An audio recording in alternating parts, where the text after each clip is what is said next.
చాలాసార్లు మనకి ప్రత్యేకత అంటే ఇష్టం. ఎవరైనా ఇంటికెళ్ళి మీకోసమే అండి, మీకు ఇష్టమని ఇది వండానంటే ఎంత సంతోషపడిపోతాం. కొన్నిసార్లు కొంతమంది మీకు ఇష్టమని ఈ కలర్ చీర కొన్నానంటే ఎంత ఆనందపడిపోతాం.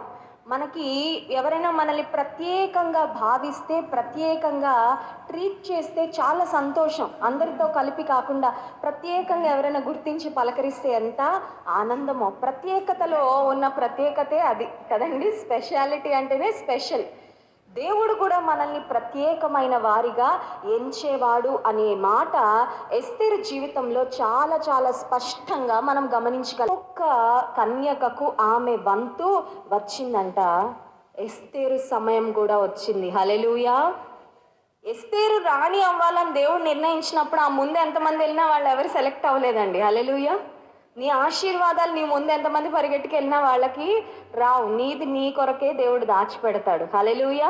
వీళ్ళని చూసి కృంగిపోవద్దు, వాళ్ళని వీళ్ళని చూసి నిరాశ పడద్దు.